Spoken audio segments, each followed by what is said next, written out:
Hi, my name is Layton Simpson, and my presentation today is going to be on the pros and cons of humor in the Holocaust. And so, my first pro is that is about how humor can actually help spread awareness about genocide and specifically the Holocaust. Humor helps make learning about genocide and the Holocaust more intriguing and inviting for listeners because it puts the Holocaust into a laughable and more enjoyable context. And I feel like this applies to a lot of learning situations, especially because I know that when my teachers use humor, it helps me memorize that piece of material better and it makes me more engaged during class time because it does put learning to more enjoyable context. And I feel like this also applies to learning about the Holocaust. And Dr. B did use lots of humor when teaching us about genocide over the course of her class, and I feel like it really helped me learn more and feel more engaged during her class. When narratives about personal traumas are told in a very blunt and realistic way, it can be difficult for audiences to even listen to or read them because they can begin to feel traumatized themselves. And I feel like audiences are not going to learn about something if it makes them feel very upset or even traumatizes them. And so using humor to talk about genocide because it can be a traumatizing subject for listeners can actually encourage more people to learn about it because it won't be as traumatizing for them to learn about it if humor is involved.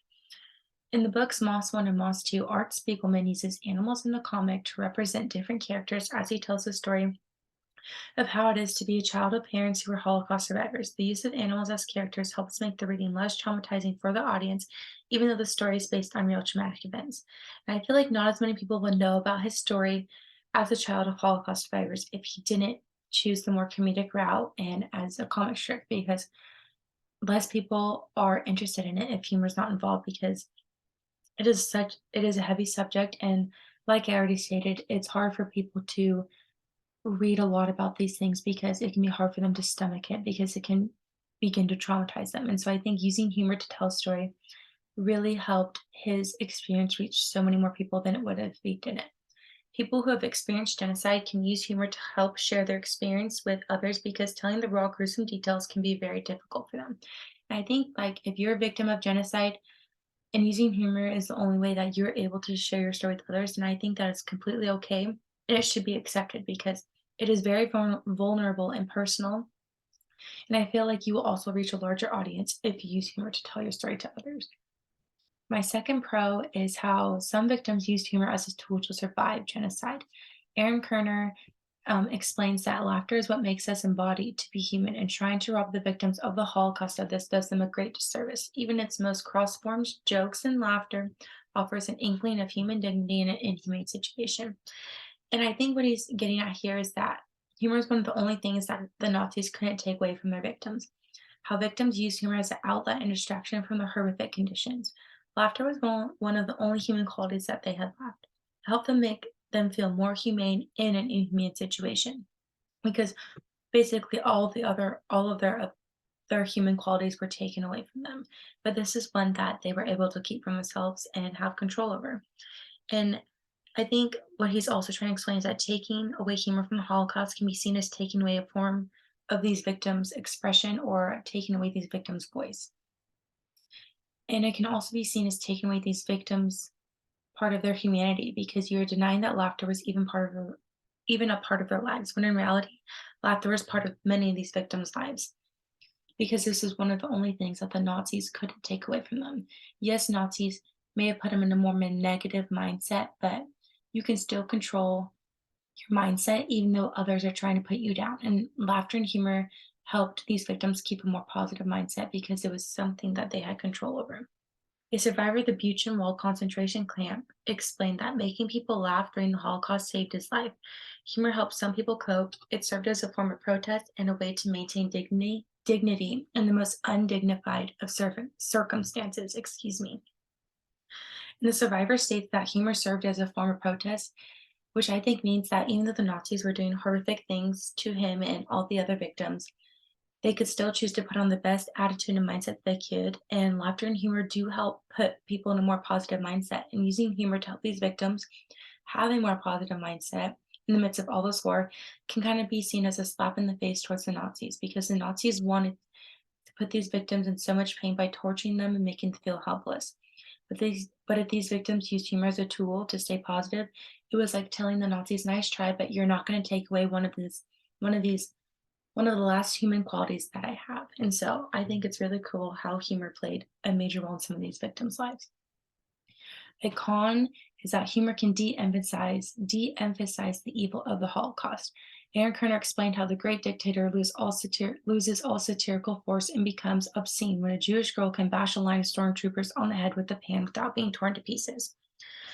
And so in reality, they would have been torn to pieces if they fought back against the Nazis, and they most likely would have faced death. And so the great dictator, this scene represents something very far from the truth of what actually happened during the Holocaust, because the repercussions were actually so much worse. And so this contributed to de-emphasizing the evil of the Holocaust, because it doesn't show what truly happened when you didn't listen to Nazis or when you didn't follow the rules. It was actually much worse, and a lot of the times it ended in death.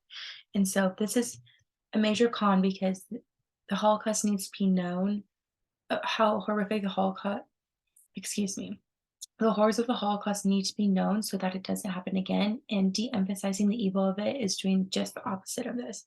And humor can lead to false representations of history, and comedies appeal mostly to an audience that isn't necessarily well educated. Therefore, it's more difficult for comedies to be taken seriously as high culture.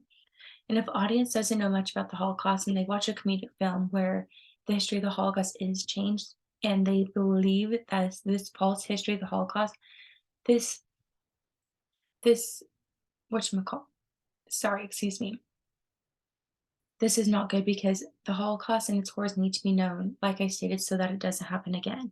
And the Holocaust in reality is no laughing matter, but these comedies want to make you laugh. So they'll change the history of the Holocaust in order to fit their storyline to get the audience to laugh, because it's a comedy, so they don't want their audience to feel upset. And so this is definitely can be a major downfall of humor in the Holocaust, because it is good for audiences to know the truth about the Holocaust and not believe false representations of it, and to know how evil it actually was so that it doesn't happen again.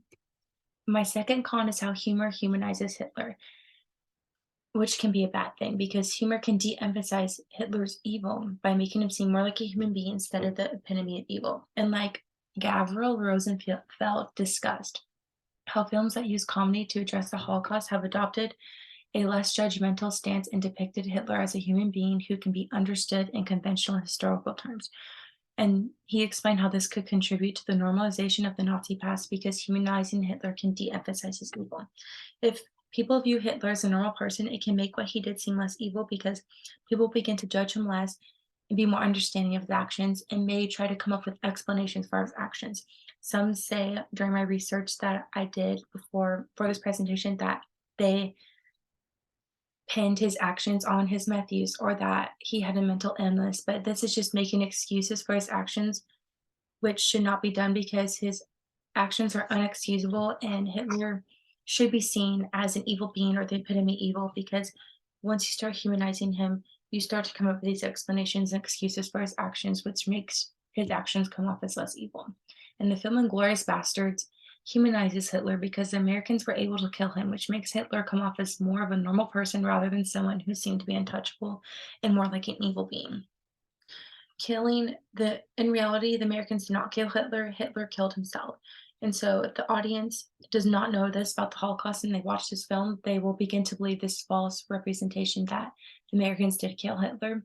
And killing Hitler makes him seem more human, because, like I stated, because it makes him seem less like an evil being, because he seemed to be unstoppable. It means that we conquered it could mean that we were able to conquer his evilness if we did kill him, but he killed himself before anyone else could. And so I think just humanizing Hitler definitely does take away from his evilness. And this is definitely a downfall of humor in these humorous films and readings. And then my discussion question is, do you think the use of humor is beneficial or detrimental when it comes to learning about the Holocaust? Why do you think humor has this impact on the Holocaust? And then here's my sources, and that is all. Thank you.